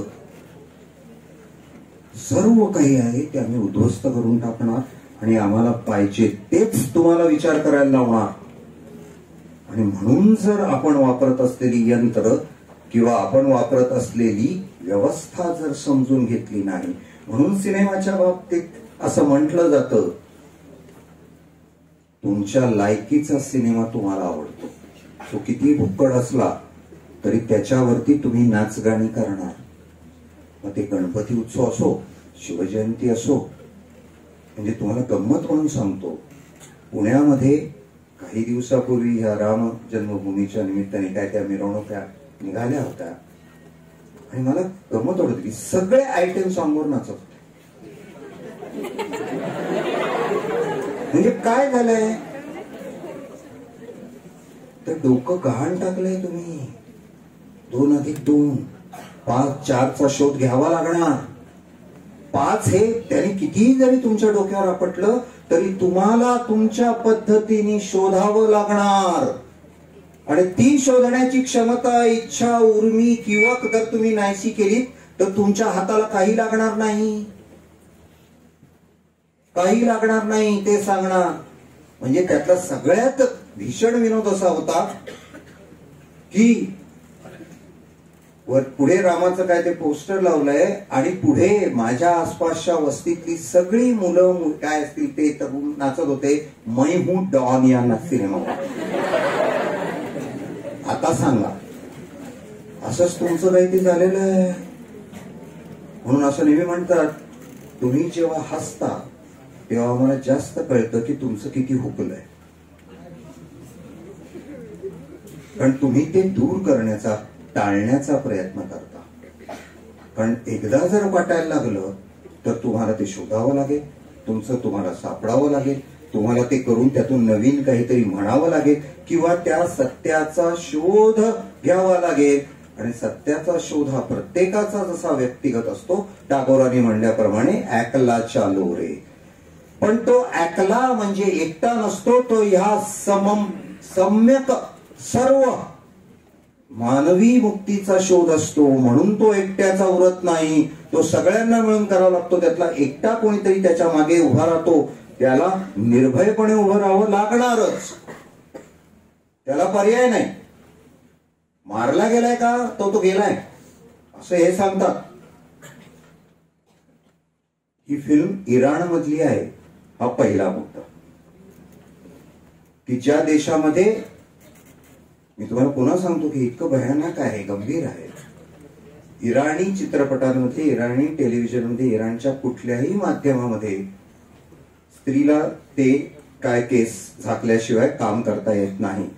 एक ओळखीच्या बाई होत्या, त्यांची एक मैत्रीण कुठल्या तरी एका चित्रपटात काम करत होती. तिच्या कुठल्या तरी नाटकाच्या रिहर्सल मधून ती बाहेर येत असताना तिने तो काय डोक्यावरती बांधलेला काढला तर तिला केस प्रत्यक्षात पडद्यावर किंवा काय ते दाखवले म्हणून भर चौकात 100 फटक्यांची शिक्षा दिली. माझ्याकडे अख्खी फिल्म आहे, ती आता दाखवत नाही, ज्याच्यामध्ये तुमच्यापेक्षा थोडी वरची म्हणजे 10वी-12वीतली मुलगी हे शाळेतनं बाहेर पडतेय आणि ते बाहेर पडताना तिने रुमाल बांधलाय, तो एवढा मागे सरकतो म्हणून पर्यवेक्षिका येते आणि तिला सांगते की हे झाकून घे, नाही चालणार. त्या देशामध्ये ही फिल्म बनवण्याचं धाडस त्यांनी केलंय. हो, कला काही वेळेला अत्यंत वेगळ्या पद्धतीने तुमच्यापर्यंत काहीतरी पोहोचवते. आणि म्हणून कला, कलाकार, कलाकृती, कलेचं आस्वादन आणि आत्ताच्या परिस्थितीत असलेल्या यंत्राधिष्ठित कला, म्हणजे मग तुमच्याकडे काय OTT प्लॅटफॉर्म असेल, तुमचा असेल, तरी मी अॅनिमेशन नाही, तुम्ही तुम्हाला अख्खा अॅनिमेशन दाखवतो. ते कसं करतात, काय करतात, स्पेशल इफेक्ट कसे करतात, वाटेल ते दाखवतो. त्यातून तुमचे स्पायडरमॅन आणि अमके आणि थॉर आणि काय असेल तो इन्क्रेडिबल हल्क. हो, आम्ही काही करून तुमच्या मेंदूचा ताबा घेणार आणि तुम्हाला कळणारच नाही की मेंदूचा ताबा घेतलाय. आणि ह्याला किंवा हिला आवडलं नाही आणि त्यातला तो म्हणतो की अरे असं कसं शकेल, 2+2 4 होतात. ते सगळे म्हणतात गप्पास, मूर्ख आहेस का तू. तुमचेच मित्रमैत्रीण तुम्हाला विरोध करू शकतात हा सत्याकडे जाताना, हे गृहीत धरा. हो, कारण ते ऑलरेडी विकले गेलेले असू शकतात. म्हणून सध्याच्या काळात माध्यमांकडे डोळसपणे आणि अधिक चांगलेपणाने बघणं, ते समजून घेणं, एकमेकात चर्चा करणं, नाहीतर सगळे मान खाली घालून 2+2 5 लिहितील. कुठेतरी एखादा असेल की जो विचार करेल आणि तो म्हणेल याचा विचार करायला लागेल किंवा जे आहे ते मला पटतंय तर ते ठामपणाने म्हणावं लागेल. आणि ह्या सगळ्याचा विचार आपल्याला एकत्रपणे करावा लागतो. मलाच सुचलंय, मलाच वाटलंय असं नाही. आणि हे जे संदर्भ घेऊन आपण एकमेकांशी नातं जोडतो, तसंच ते निसर्गाशी जोडतो. म्हणून हे सगळ्यांमुळे तुम्हाला निसर्गाशी नातं असलेलं तुम्हाला सापडेल.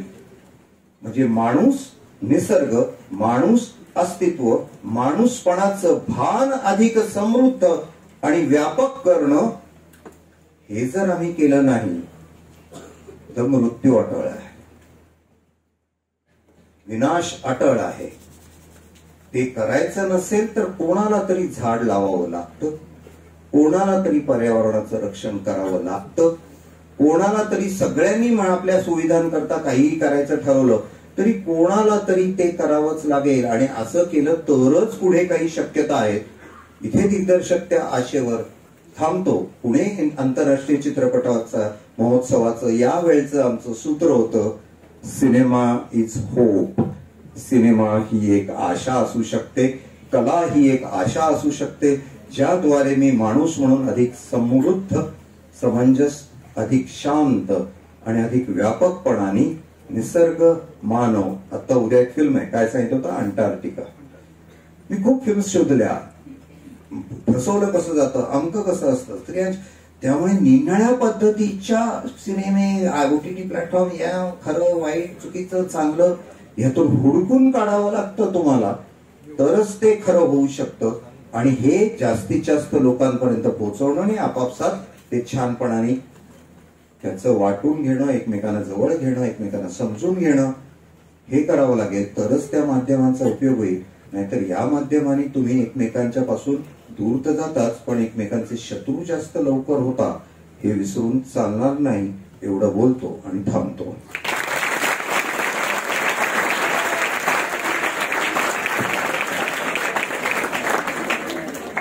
पुन्हा आता मी वेळ घेणार नाही, तुम्हाला फक्त एवढं सांगतो, आपल्याला आयुष्यात गुरु असावा. गुरु मिळेलच असं सांगता येत नाही. गुरु नावाचे लोक बरेच भेटतात, हे कुमार गंधर्वांनी म्हटलेले. गुरुचे सॅम्पल असतात, पण मला गुरु मिळण्याचं भाग्य लाभलं आणि माझे गुरु समर नखाते सर आहेत. 1980 पासून म्हणजे 44 वर्ष मी त्यांच्यापासून अनेक गोष्टी शिकलोय. मला विचार कसा करायचा हे त्यांच्यामुळे कळलंय. आता ही जी फिल्म त्यांनी दाखवली 2 + 2 = 5, म्हटलं तर ती शाळा आहे, म्हटलं तर तो वर्ग आहे. पण तो वर्ग फक्त भिंतीतला वर्ग नाही, बाहेर पण आहे. म्हणजे बाहेर पण तुम्हाला 2 + 2 = 5 म्हणून सांगणारे अनेक लोक आहेत. त्या सगळ्याचा तुम्ही विचार करावा आणि 4 कडे जाण्याची आपली वाटचाल करावी. एवढंच आपल्याला यातनं समजलेलं आहे. तुम्हाला प्रश्न पडावे, तुम्ही पुढे जावं, यासाठी तुम्हाला सगळ्यांना शुभेच्छा. धन्यवाद.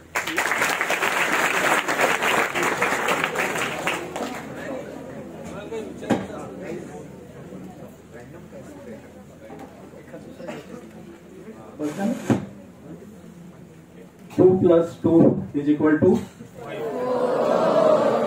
माझ्या हातात पिस्तूल किंवा बंदूक नाही म्हणून तुम्ही 4 म्हणताय, नाहीतर 5 म्हणला. विद्यार्थ्यांनो, बस. समर नखाते सर खाली आल्यापासून त्यांचं बोलणं मी बराच वेळ ऐकत होतो. मी सरांच्या बोलण्याला मध्ये व्यत्यय सुद्धा आणला नाही.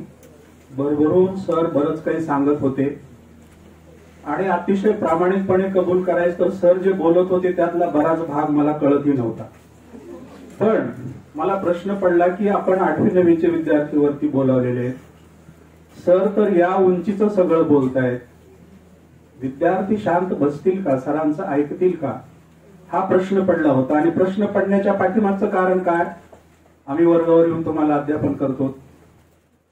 40 विद्यार्थी असतात वर्गामध्ये, पुस्तकातलं शिकवतो, मनाचं फार काही सांगत नाहीत. आणि मध्ये दर 5 मिनिटाला बोर्डून सांगतो, शांत बसा रे, मी काय सांगतो ते ऐका, शांत बसा रे. ते 40 विद्यार्थी कंट्रोल होत नाहीत. सर तर या उंचीचं बोलतायत आणि तुम्ही जवळजवळ 8वीचे 5 आणि 9वीचे 4, 9 डिव्हिजनचे विद्यार्थी सरांसमोर बसणार आहेत ऐकत. मुख्याध्यापक म्हणून मला फार प्रश्न पडला होता की मुलं तुम्ही बेशिस्त वागाल, तुमचा आवाज येईल, प्रतिसाद सरांच्या बोलण्याला मिळणार नाही आणि सरांच्या समोर एक शाळेची प्रतिमा अशी होऊन जाईल की सोमानी शाळेमध्ये जाण्यात आपली फार मोठी चूक झाली. पण मला आश्चर्य वाटतं, सर जवळजवळ तुमच्याशी 1 तासभर संवाद साधत आहेत आणि तुम्ही इतकं एकाग्र होऊन सगळं ऐकत आहात. याच्या पाठीमागचं मुख्य कारण तुम्हाला जे ऐकायचंय, तुम्हाला मनात जे पटत होतं ते सगळं सर बोलत होते. तुम्ही पूर्ण एकाग्र होऊन सगळं ऐकत होता. आणि आपण एकाग्र कधी होतो, पूर्ण लक्ष जेव्हा सगळ्या गोष्टीकडे देतो त्या गोष्टी आपल्या स्मरणात पण कायम राहतात. वर्गातलं का आठवणीत राहत नाही, आपण एकाग्रच झालेलो नसतो त्या शिकवण्याकडे. 10 वेळा म्हटलं तरी काय म्हटले सर काही माहिती नसतं. पण मला माहित आहे आज सर जे काही बोलले त्यातला प्रत्येक शब्द तुमच्या स्मरणात कायमचा राहणार आहे. आणि आम्ही उठता बसता जे तुम्हाला सतत सांगत होतो ते सगळं जीवनाचं सार रूपाने सरांना सांगितलंय. आम्ही जे शिकवत होतो त्याच्या सगळं पुढचं सांगत असतानाही तुम्ही तेवढे एकाग्र होऊन शांतपणे ऐकत होता. आम्हालाही सरांनी विचार करायला भाग पाडले की अध्यापन कसं असतं आणि कशा पद्धतीनं करावं लागतं. तुम्ही जर घरी जाऊन सांगितलात की आमच्या विद्यालयामध्ये आज समर नखाते सर आले होते आणि आमच्याशी संवाद साधले, मार्गदर्शन केलं, तुमच्या पालक दुसऱ्यांदा प्रश्न विचारतील कोण आलं होतं. कारण एवढी महान व्यक्ती शाळेमध्ये येऊन विद्यार्थ्याशी संवाद साधते यावर अनेकांचा विश्वास बसणार नाही. पण ही गोष्ट एका कारणामुळे शक्य होते. आपले आदरणीय अतुलजी देवगावकर सर अशा महान व्यक्तींना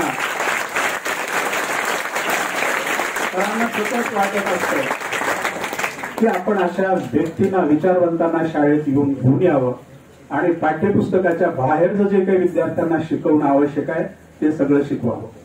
आपण 1-1.5 महिना झालं बघतो हेच चालू आहे. गॅदरिंग असेल, वेगवेगळ्या स्पर्धा असतील. नुकतंच आता सरांनी चित्रपटाबद्दल सांगितलं. मी सरांनाही सांगितलं की आपलं नाटक पण विभागामध्ये प्रथम आलेलं आहे.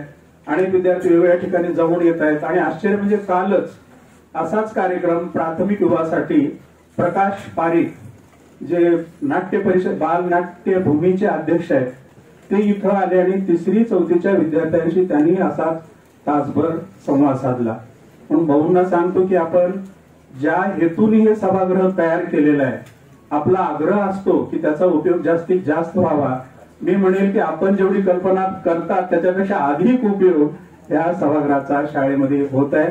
तर या ठिकाणी नखाते सर आले, विशेषतः सरांनी त्यांना घेऊन आले त्याबद्दल आदरणीय अतुलजी देवगावकर सरांचे, नखाते सरांचे आणि विशेषतः जेव्हाही कधी कार्यक्रम असतो आम्ही भाऊंना फोन केल्यानंतर 5 मिनिटांमध्ये भाऊ या ठिकाणी उपस्थित होता. म्हणून भाऊंचे सगळ्यांचे आभार मानून आजचा हा कार्यक्रम संपला.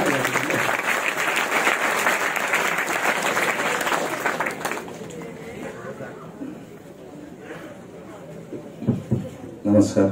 खरं तर खूप वेळ झालाय, तुम्ही कंटाळले असाल.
हे अशासाठी दाखवतोय.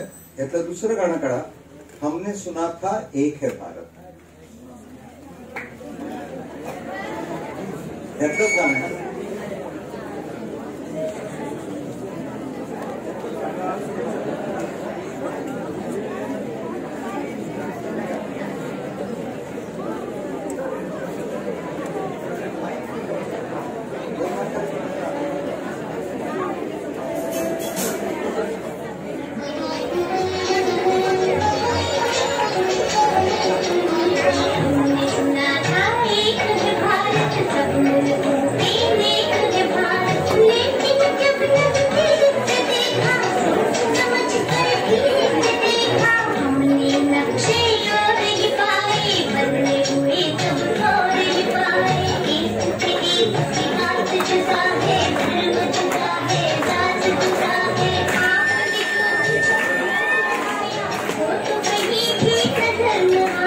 शांत बसा प्लीज.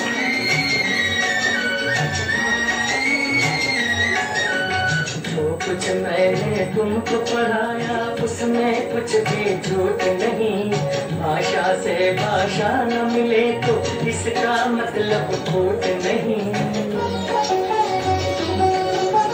एक डाली पर रहकर जैसे फूल जुदा है पात जुदा. बुरा नहीं गर यूं ही वतन में धर्म जुदा हो जात जुदा. अपने वतन में पुराण का कहना जो है वेद पुराण का कहना. फिर ये शोर शराबा क्यों है, इतना खून खराबा क्यों है अपने वतन में. सदियों तक इस देश में बच्चों रही हुकूमत गैरों की. अभी तक हम सबके मुंह पर धूल है उनके पैरों की.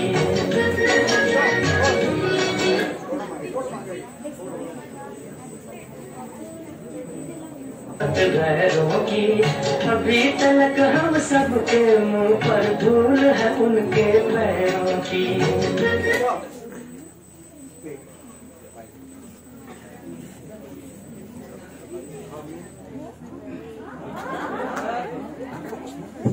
हा मी शाळेमध्ये 6वीत 5वीत असताना या चित्रपटात मी काम केलं. त्या सिनेमाचं नाव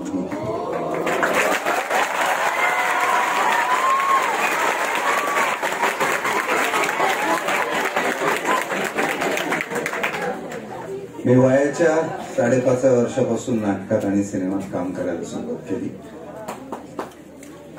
खूप केले, खूप सिनेमे केले. मग पुढे शिकलो, शिकत गेलो, अनेक गोष्टी समजून घ्यायला लागलो. एक गंमत म्हणून सांगतो, या सिनेमाचं शूटिंग जेव्हा चाललं होतं पुण्याला, त्यावेळेला तारीख होती 29/1959. माझ्या अंदाजाप्रमाणे एप्रिल असावं. आणि हे जे मुख्य नट आहेत त्यांचं नाव आहे सुनील दत्त. सुनील दत्त हे त्या काळातले मोठे नट होते. आमचं शूटिंग पुण्याला एका स्टुडिओमध्ये चाललं होतं. त्यात माझी बरीच गाणी बिणी आहेत वगैरे. हा माझा फक्त 5वा किंवा 6वा चित्रपट होता. माझा पहिला चित्रपट आला तेव्हा मी 5.5 वर्षाचा होतो. दुसरा चित्रपट आला, तोही दाखवतो पाहिजे असेल तर त्याची, त्यातलं गाणं फक्त दाखवू आपण. आता त्याच्यामध्ये मी अशासाठी सांगितलं की हे आमचं शूटिंग चालू असताना शूटिंग थांबवलं गेलं आणि सगळ्यांना मिठाई वाटली गेली, कारण त्या दिवशी संजय दत्तचा जन्म झाला. संजय दत्त या नटाचा जन्म ह्या चित्रपटाचं शूटिंग चालू असताना झालेला मला आठवतो. हे करत करत मी शाळेत नाटकात काम करायला लागलो. मगाशी म्हणलं की वक्तृत्व स्पर्धा, वादविवाद स्पर्धा, अभिनयामध्ये गेलो. हिंदी, मराठी, इंग्लिश, संस्कृत 4ही नाटकांमध्ये काम करून 4ही नाटकांमध्ये पुरस्कार आणण्याची जबाबदारी माझ्यावर असायची. आणि पुढे मी ठरवलं आणि मग तिथून मी सिनेमा हा विचार करायला लागलो, सिनेमाकडे जायला लागलो, सिनेमाचा अभ्यास करायला लागलो. आणि म्हटलं जगातली सगळ्यात महत्वाची आणि सगळ्यात प्रभाव करणारी जी माध्यम कला आहे ती ही आहे. आणि म्हणून मग मी पुढे फिल्म इन्स्टिट्यूटला गेलो. त्याच्या आधी मला सर्व प्रकारच्या ऍडमिशन्स ओपन होत्या आणि मी इथला नसल्यामुळे लातूर मधला अभ्यासही बऱ्यापैकी करत असे. त्यावेळेला अनेक वेळेला शाळेमध्ये खूप मला त्रास व्हायचा, कारण मी जणू काही वाया गेलेलो आहे, याला काही कळत नाही, याला अक्कल नाही. थ्रूआउट मी पहिला किंवा दुसरा असे. आणि शाळेत 15-15 दिवस, 3-3 आठवडे, 4-4 आठवडे मी जात असे, बाहेर शूटिंग करता जात असे. आणि त्यावेळेला असं लक्षात यायचं की माझ्या आसपासच्या सगळ्यांना जणू काही हे घाणेरडं आहे, हे वाईट आहे असं समजावून सांगितलं. आणि शाळेतले शिक्षक आणि माझे अनेक विद्यार्थी मित्र वर्गातले आसपासचे माझ्याबद्दल खूप वाईट वागायचे माझ्याशी आणि बोलायचे. मला त्यावेळेला लक्षात आलं की असं नाहीये. प्रत्येक व्यवसाय, प्रत्येक कला ही समजूतदारपणे, चांगलेपणाने करता येते. मग पुढे फर्ग्युसन कॉलेजमध्ये गेलो, तिथे काही सिनेमाचा अभ्यास सुरू केला. त्याच्यानंतरही काय केलं, त्यावेळेला मला IITला ऍडमिशन मिळू शकत होती, ती मी नाकारली. नंतर मेडिकलला मिळत होती, तीही मी नाकारली. आणि मी फिल्म इन्स्टिट्यूटमध्ये गेलो आणि तिथे अभ्यास करून त्यातनं माझ्या लक्षात आलं की जास्तीत जास्त या माध्यमाबद्दल जागरूकता आणि समंजसता निर्माण करावी लागेल. आणि त्यातली सगळ्यात महत्वाची आठवण म्हणजे किती साली मला आठवत नाही, पण लातूरमध्ये पहिल्यांदी चित्रपट रसग्रहण चित्रपट पहिला म्हणजे जवळजवळ 40 वर्ष आता होत आली. हा लातूरमध्ये मी पहिल्यांदा घेतला.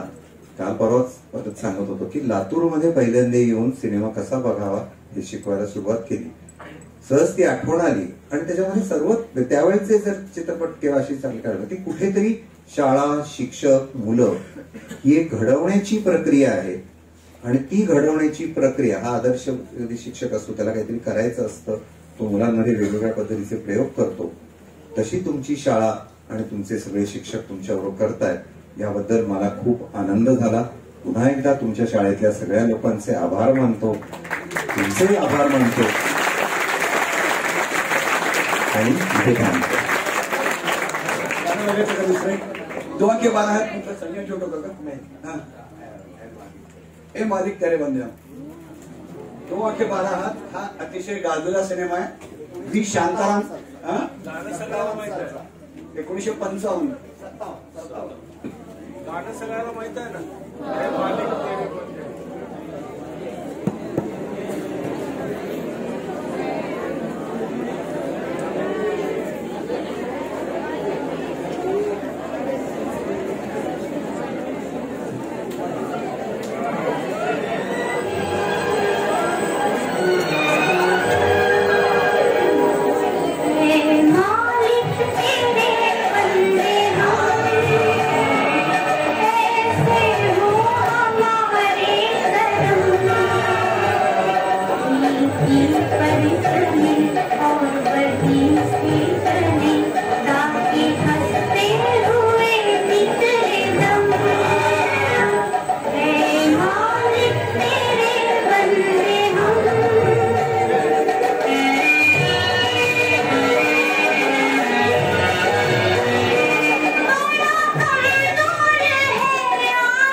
मी त्यावेळेला 6 वर्षाचा होतो. ती जी 2 मुलं पुढे बसलेत त्यातला एक मी रस्त्यात काही काम करत असे, नाटकातले उतारे म्हणून दाखवत असते, तेव्हा एका दिग्दर्शकाने मला बघितलं आणि मला चित्रपटात काम दिलं. हा सिनेमा कोल्हापूरला चित्रित झाला आणि थोडासा मुंबईत चित्रित झाला. कुठेतरी माझ्या मनात या सगळ्याचा, नाटक, सिनेमा, ही माध्यमं, याबद्दल काही समजूतदार विचार करण्याचा माझ्या मनात विचार कुठेतरी माझ्या अबोध मनावर असणार आणि तो मला माझ्या काय शोधायचंय त्याला सापडवला उपयोगी पडला. तसंच तुम्हाला तुमच्या आयुष्यात तुम्हाला जे शोधायचं आहे, तुम्हाला जे करायचं आहे, तुम्हाला जे आनंद देतं ते तुम्ही शोधत राहा, नक्की सापडेल. या सगळ्या प्रवासात जेव्हा मी यातून देवळगावकरांनी आज मला बोलवलं तेव्हा मला नाही जमणार, कारण मी खूप वेगळ्या पातळीवरती राष्ट्रीय आंतरराष्ट्रीय पातळीवरती सिनेमा शिकवतो. म्हणजे अगदी उदाहरण म्हणून द्यायचं तर अगदी डेव्हिड धवन, संजय लीला भन्साळी पासून नागराज मंजुळे हे सगळे माझे विद्यार्थी आहेत, त्यांना मी शिकवलेलं आहे. नाटकातले अनेक लोक आहेत, अगदी मुक्ता बर्वे पासून सगळे. तेव्हा असं वाटतं की तुमच्यातले कलागुण, तुमच्यातल्या सगळ्या चांगल्या गोष्टी तुम्हाला हव्या तशा जोपासणारी शाळा तुम्हाला मिळाली आहे, शिक्षक मिळाले आहेत आणि तुम्हाला जे हवं ते तुम्हाला सापडो एवढीच प्रार्थना.